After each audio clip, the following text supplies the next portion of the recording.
皆さんこんにちは。ながらくライクの時間がやってきました。いすみさん、ながらくライクってどういう動画ですかね。ながらフライクとはあんなことやこんなことを、忖度なしにお届けするラジオ感覚の番組となっております。今日のテーマはこちら。新しいマーケセールススタイルへの挑戦。早速スタート。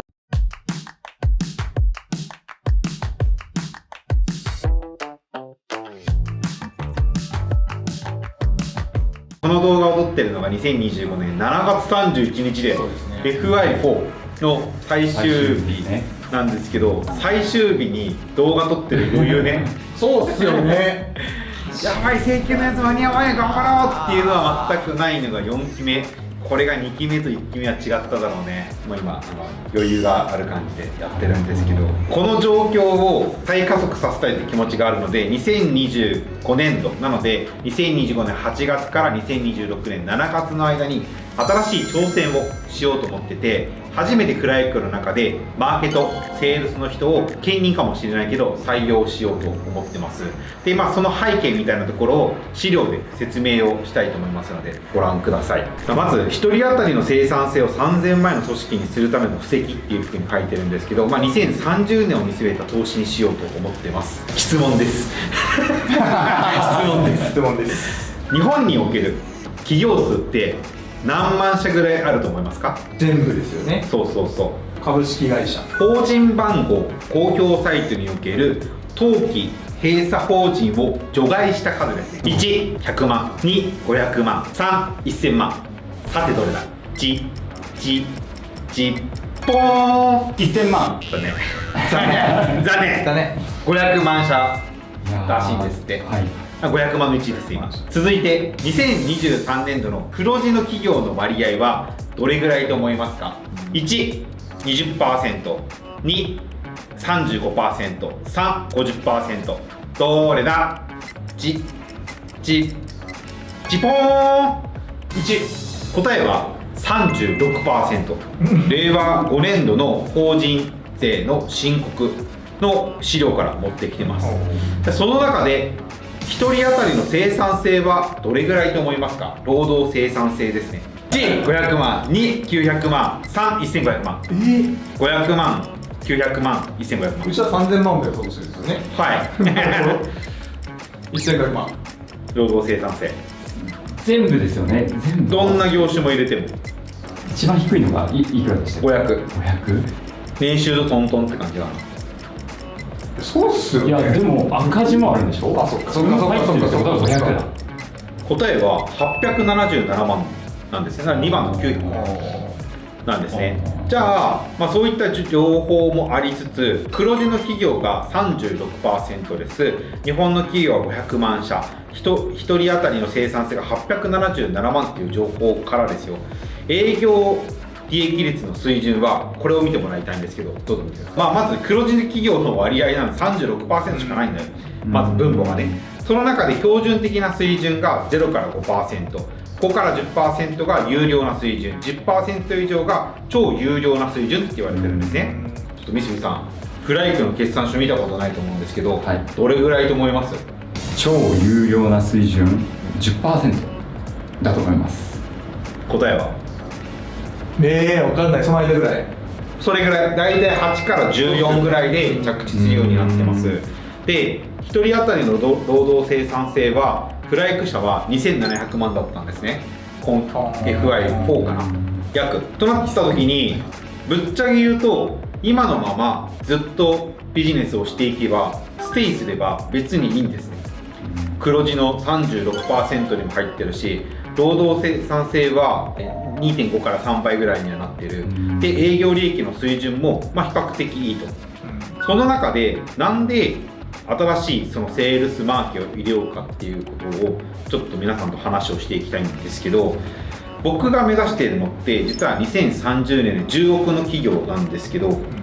それを今のメンバーのままするのって結構しんどいだろうなと思ってて、どこかのタイミングで沈む、J カーブみたいなイメージですよね。投資をしなくちゃいけないと思うんですけど、その投資をするタイミングがあえて来期ちょっと早めにしようかなと思ってて、利益率もこの0から 5% の間 3% に行こうと思ってるんですね。その代わり人を増やそうとしてるんですね。これまでは筋肉質な組織みたいなのを目指してあんまり人を入れてこなかった、まあ年間に1人2人定着すればいいかなみたいなところだったんですけど、今回あえてちょっと人を増やそうかなみたいなところなんですけど、セールスとマーケットいないんじゃないですか、0人じゃないですか、その中で皆さんがプロジェクトをやりながらセールスやってマーケやってって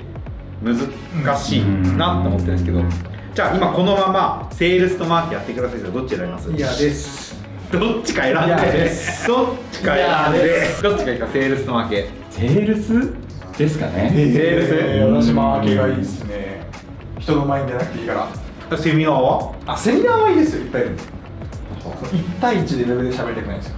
ウェブでも。ウェブで想像してるのが普通のセールスとマーケですよね。フライクらしさが欲しいっていうことで、2025年12月から取り組もうとしているのがアトラクトプラットフォームプロジェクト、通称アップっていうプロジェクトを立ち上げました。アップなんですね。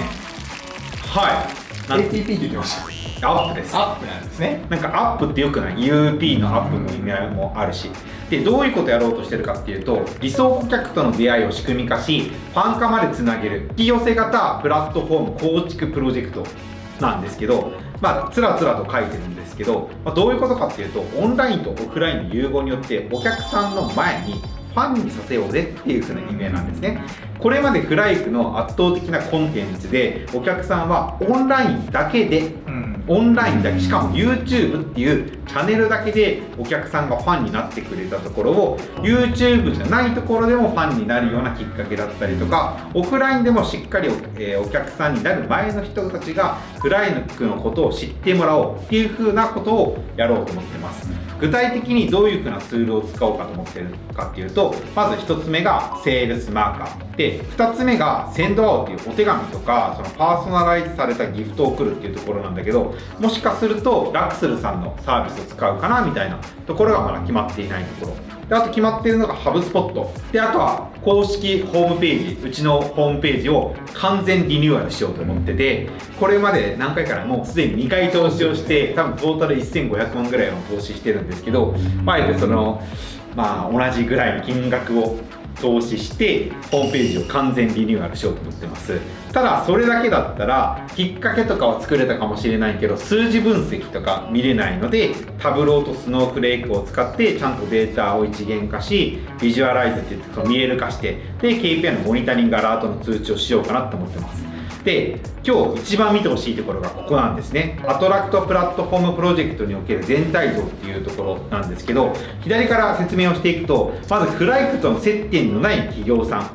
例えば超大企業のお客さんがいて、ただその人たちってネットでフライクのことを検索するとか、もちろんその ERP システムとかセールスソース使いづらいとか、ボックス連携とか、ね、Google で検索をしたりすると思うんですね。他にはフライクの、ホームページ、公式ホームページを訪れてくれたりとか YouTube を見てくれてると思うんですけど、1つ目のツールのセールスマーカーなんですけど、これインテントデータって言われるところで、例えば全く知らない某有名企業100億以上のその上場してる企業の担当者が調べてましたっていう情報が、実はセールスマーカーのインテントデータの中に入っていってるんですね。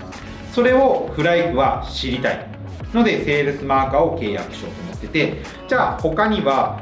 その人たちがフライクのホームページの中に来てくれた時に固定 IP アドレスを、してるはずなので、フライクの中に遊びに来てくれた固定 IP アドレスのこの人はこの企業だっていうのが特定できるんですね。それもセールスマーカーでできるようになります。あとはフライクのホワイトペーパーをダウンロードして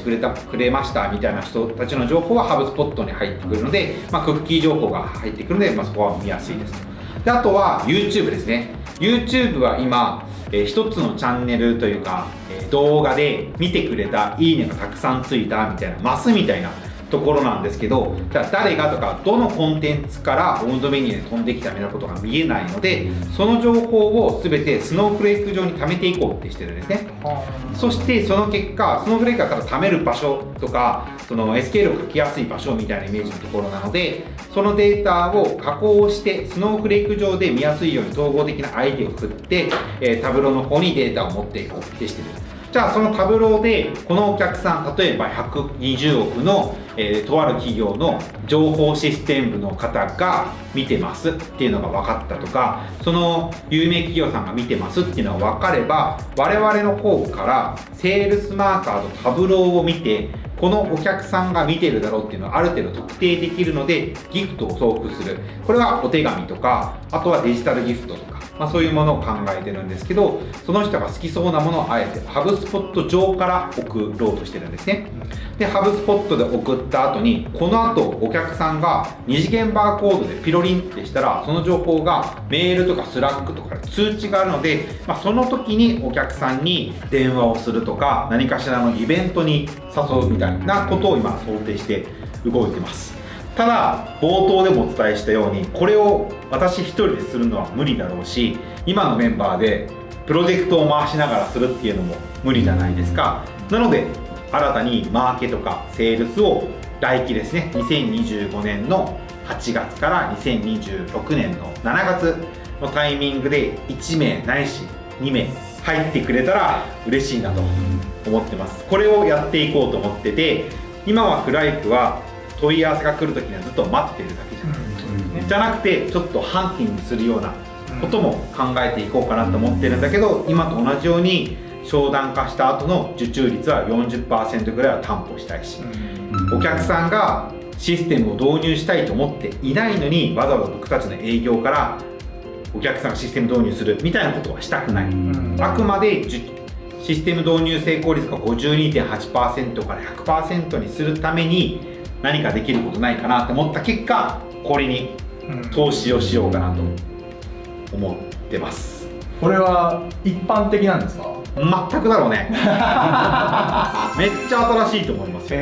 こういう構成で使ってる企業さんってあんまりいなさそうな感じなんですか？てかそういうのを出してないじゃん。そうですね。うちのシステム連携見たことないですよね。多分これ単独で言うと1個ずつもうこの後すぐ営業ってなるんでしょうね。それが多分1箇所に集めて、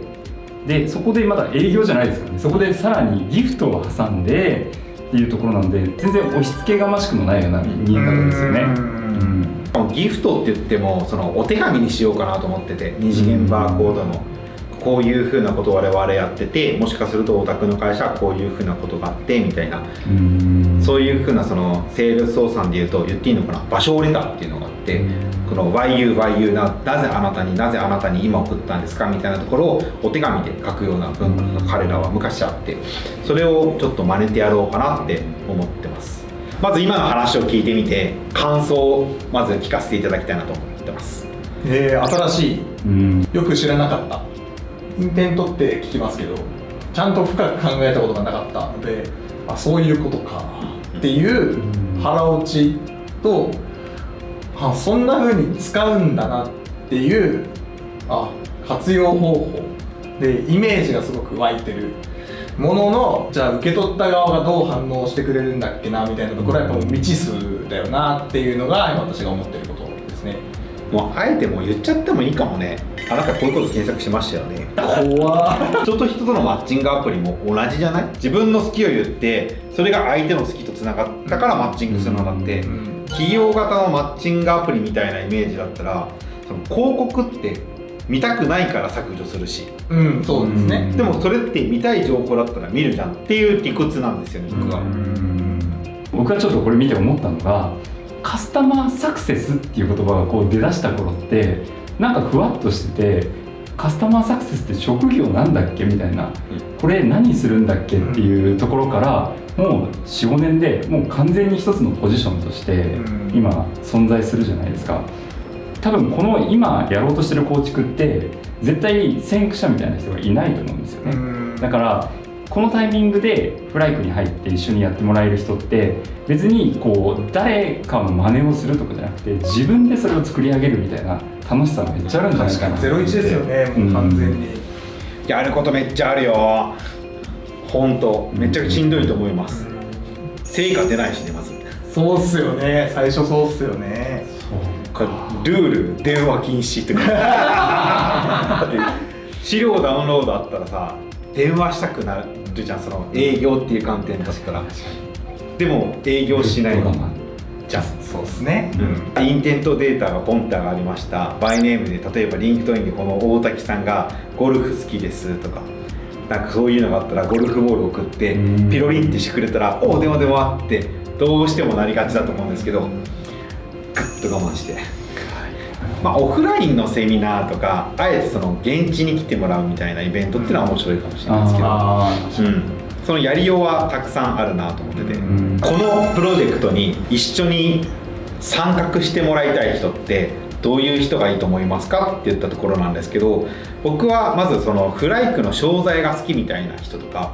まずあるなと思ってて、なんかもうちょっと、解像度を高く言うと一つの商材にちょっと飽きちゃった人、お客さんに提案するときに一つの商材じゃ飽きちゃった、だけどその IT ツールは好きだからみたいなSaaS 営業っていうのは向いてるんじゃないかなって思ってるんだけど、それがもう回答ではないと思ってるので、どうなんか傍から見て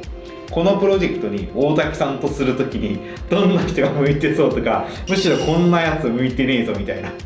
のがあればぜひ。受け身は向いてないかなと思いますね。やっぱ01ですよね。確かによくわかんないことじゃないですか。絵は綺麗だけど、じゃあ具体的にその一個一個のこの動線のところで何するのっていうのを多分考えて決めていかないといけないっていうところを受け身でどうすればいいんですか大滝さんっていう人は多分向かなくて、いやこれもあるんじゃないですか、これやってみましょう、これダメでしたね、じゃあこうしましょうみたいなことができる人じゃないと、本人も辛いんじゃないかなって思います。多動力じゃないけど、そうですね、めっちゃ動く人、でそれを好きでちゃんとやってる人、楽しんでやってる人、僕もそうですね。これが楽しいとまず思ってくれる人じゃないと、やること多すぎて辛いと思うんですよね。